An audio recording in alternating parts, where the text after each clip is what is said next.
आज हामी कुरा गर्दैछौँ वाइ इज पिरियड अर्ली, किन महिलाको महिनावारी छिटो हुन्छ, किन महिलाको महिनावारी ढिलो हुन्छ, किन महिलाको महिनावारी समयमै हुँदैन, यो विषयमा आज हामी कुरा गर्दैछौँ। यसमा धेरै कारणहरू छन्।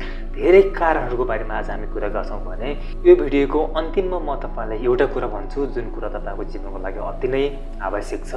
कुनै पनि महिलाको महिनावारी चाहिँ समयमै नभएर ढिलो हुन्छ वा छिटो हुन्छ, किन हुन्छ? यसमा धेरै कारणहरू छन्।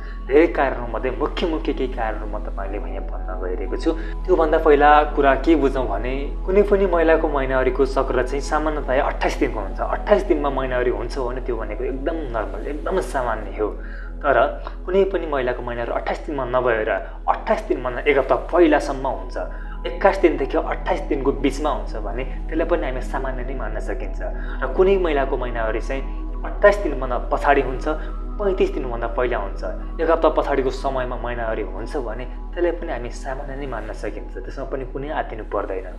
तर कुनै महिलाको महिनावारी चाहिँ 21 दिनभन्दा पहिला हुन्छ भने त्यो भने चाहिँ अर्ली पिरियड हो, एकदम छिटो महिनावारी हो। 35 दिनभन्दा पछाडि पिरियड सर्छ भने त्यसलाई चाहिँ लेट पिरियड अथवा ढिलो महिनावारी भनिन्छ। त्यो किन हुन्छ त? यो विषयमा आज हामी अलि गहिरो तरिकाले विस्तृत कुरा गर्छौँ। यसमा धेरै कारणहरू छन्। ती कारणहरू चाहिँ जान्ने कोसिस गर्छौँ। वाइ पिरियड अर्ली, किन पिरियड छिटो हुन्छ? त्यसमा धेरै कारण छन्। धेरै कारणहरूमध्ये एउटा कारण हो प्युबर्टी। त्यो भनेको यौवन अवस्था अर्थात् किशोर अवस्था।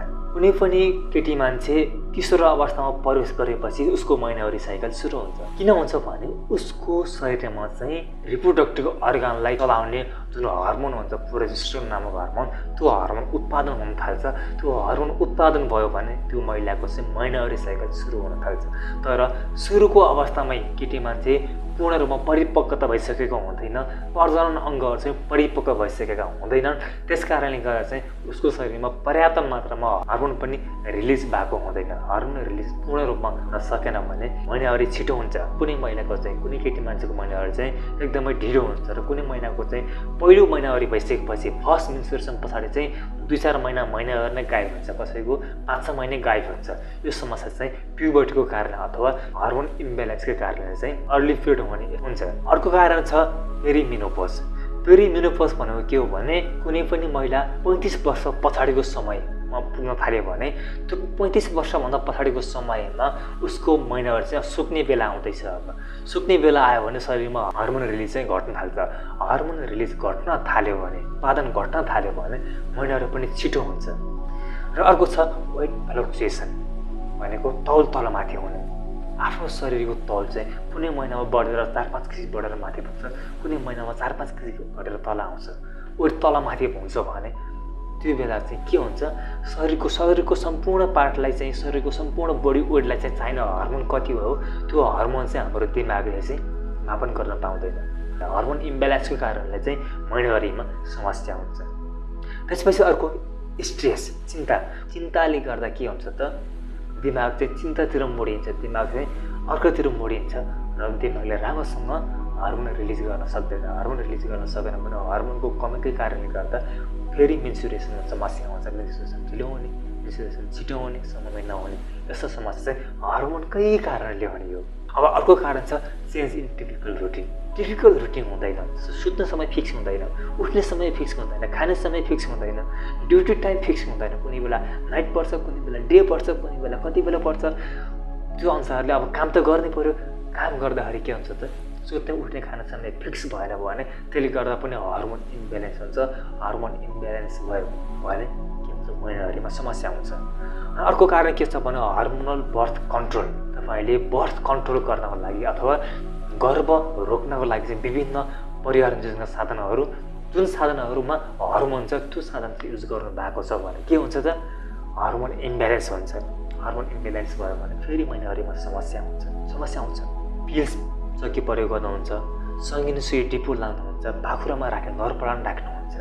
अनि इओसी भनेको इमर्जेन्सी कन्ट्रासेप्टिभ पिल्स प्रयोग गर्नुहुन्छ। तपाईँले 5 दिनभित्र गर्भ हाल्नु एक चक्की औषधि हुन्छ, त्यो एक चक्की इओसी त्यो औषधिहरू प्रयोग गर्नुहुन्छ भने त्यसमा हर्मोन हुन्छ। त्यो हर्मोनले के गर्छ त, हाम्रो शरीरमा जुन हर्मोन रिलिज गर्ने जुन एउटा ग्रन्थि हुन्छ त्यो ग्रन्थिले हर्मोन रिलिज गरिरहेको हुन्छ। त्यो हर्मोन सँगसँगै तपाईँले बाहिरबाट थप हर्मोन खाइदिनु भयो भने शरीरमा हर्मोनको मात्रा बढ्यो भने समयमा महिनावारी हुँदैन अथवा महिनावारी छिटो हुन्छ। हर्मोन इम्ब्यालेन्सकै कारणले गर्दा मेन्स्ट्रुएसनमा बढी समस्या आउँछ। अनि अर्को कारण छ पोलिसिस्टिक ओभरी सिन्ड्रोम। यो भनेको के हो भने ओभरीमा चाहिँ के हो भने सिस्टहरू आउने, साना मासुहरू पलाउने, भाटेकाउन मासुहरू पलाउने, सर्भिक्समा मासुहरू पलाउने, मासहरू आउने। यो समस्या भयो भने के हुन्छ त ओभरीले काम गर्न सक्दैन र सम्पूर्ण हर्मोन इम्ब्यालेन्स हुन्छ। हर्मोन इम्ब्यालेन्स भयो, हर्मोन रिलिज भएन, हर्मोन धेरै रिलिज भयो भने के हुन्छ महिनावारीमा समस्या हुन्छ। यो हो कि होइन भनेर हामी तत्काल चेक गर्नुपर्छ। अन्तिममा म तपाईँले एउटा कुरा भन्छु, त्यसको लागि भिडियो अन्तिममा अवश्य हेर्नु होला है। अनि त्यसपछि अर्को रहेको छ थाइरोइड डिजिज। थाइरोइड डिजिज भनेको के हो त? थाइरोइड हर्मोन हो, त्यो पनि एउटा हर्मोन नै हो। त्यो हर्मोनले के गर्छ शरीरलाई ब्यालेन्स गर्ने, शरीरका विभिन्न कामहरू गरिरहेको हुन्छ। त्यो हर्मोनले अरू हर्मोनले रिलिज गर्नलाई चाहिँ सहयोग गरेको हुन्छ, अरू हर्मोनलाई चाहिँ मेन्टेन गरेको हुन्छ।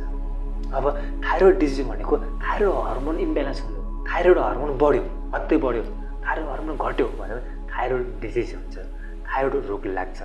थाइरोइड डिजिज नै छ, थाइरोइड हर्मोन नै ब्यालेन्स छैन, त्यो नै इम्ब्यालेन्स भनेको तलमाथि भइरहेको छ अथवा बढेको छ घटेको छ भने आफै ब्यालेन्समा छैन भने अर्काले ब्यालेन्समा ल्याउन सक्दैन भने अब फेरि के हुन्छ त प्रोजेस्टेरोन हर्मोन चाहिँ इम्ब्यालेन्स हुन्छ।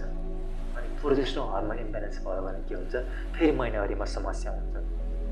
महिनावारीमा समस्या आउने सबै कारण भनेको हर्मोन नै हो, तर हर्मोन इम्ब्यालेन्स हुने कारण चाहिँ धेरै छ। ती धेरै कारणहरू मैले तपाईँलाई भने, यी कारणहरू चाहिँ तपाईँले ख्याल गर्नु पर्यो। यति कारणले गर्दा चाहिँ तपाईँको महिनावारी इम्ब्यालेन्स हुन्छ, महिनावारी छिटो हुने, महिनावारी ढिलो हुने हुन्छ। महिनावारी ढिलो हुन्छ भने पनि यही कारणले हुन्छ, महिनावारी छिटो हुन्छ भने पनि यही कारणले हुन्छ। र अन्त्यमा म तपाईँले के भन्दै थिएँ भने यो सामान्य अवस्था नै हो, यसमा खासै आत्तिहाल्नु पर्दैन। तपाईँ आत्तिनु पर्ने अवस्था भनेको तपाईँ योभन्दा पहिला एकदम नर्मल हुनुहुन्थ्यो, तपाईँको महिनावारी एकदम नर्मल थियो, सामान्य थियो, तर एक्कासी तपाईँको महिनावारी के भयो छिटो भयो, एक्कासी महिनावारी धेरै ढिलो सर्यो, त्यसो पनि खासै आत्तिनु पर्दैन। तर तपाईँले महिनावारी पनि छिटो भयो, महिनावारी पनि ढिलो भयो, महिनावारी त सर्यो, तर तपाईँले एकदमै अचानक पेट दुख्यो कि यति दुख्यो कि तपाईँलाई सहन एकदमै गाह्रो भयो, असह्य भयो भने तपाईँ तत्कालै गएर उपचार गर्नुपर्छ र तपाईँ तत्कालै गएर पाठेघरको तल्लो पेटको भिडियो एक्सरे गर्नुपर्छ ताकि तपाईँको पाठेघरमा कतै मास छ कि कतै सिस्टहरू छ कि के छ कि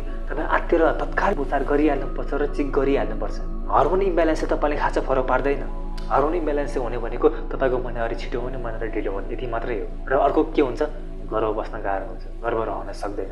यो समस्या आउँछ तर तपाईँको पाठेघरमा सिस्टहरू छ, मासहरू छ भने चाहिँ यसले भोलि क्यान्सरको रूप लिन्छ। पोलिसिस्टिक ओभरी सिन्ड्रोममा चाहिँ एकदमै आत्तिनुपर्ने अवस्था हुन्छ, यो पत्ता लगाउनु पर्ने हुन्छ। यो समयमा पत्ता लगाउन सकिएन भने भोलि गएर यसले क्यान्सरको रूप लिन्छ र भोलि गएर हिस्टेक्टोमी गर्नुपर्ने अर्थात् पाठेघर नै झिकेर फाल्नुपर्ने अवस्था आउँछ। एबनर्मल युटराइन ब्लिडिङ भनेर एउटै भिडियो बनाएको छु, त्यसमा तपाईँको पाठेघरबाट अथवा तपाईँको योनिबाट चाहिँ कति मात्रामा रगत बग्यो, कस्तो खालको रगत बग्यो, कसरी रगत बग्यो र कुन अवस्थामा रगत बग्यो र कुन अवस्थामा कस्तो खालको रगत बग्दाखेरि चाहिँ तपाईँ आत्तिनुपर्छ, तपाईँले क्यान्सर हुनसक्छ। त्यो रगत बग्ने पाठेघरको समस्यासँग सम्बन्धित एकदमै राम्रो एकदमै जानकारीमूलक भिडियो तपाईँको लागि रहेको छ। म तपाईँलाई यो भिडियोको डिस्क्रिप्सन पनि राख्छु, आई बटन पनि राख्छु, तपाईँले त्यहाँ गएर त्यो भिडियो अवश्य पनि हेर्नु होला, त्यो भिडियो हेरेर नछुटाउनु होला भन्दै तपाईँलाई भिडियो कस्तो लाग्यो यदि मन परेको भए कृपया लाइक गर्नुहोला, कृपया कमेन्ट गर्नुहोला, सब्सक्राइब गर्नुहोला, धेरैभन्दा धेरै सेयर गर्न नभुल्नुहोला भन्दै अर्को भिडियोमा अवश्य पनि तपाईँसँग मिल्नेछु। नमस्ते, धन्यवाद।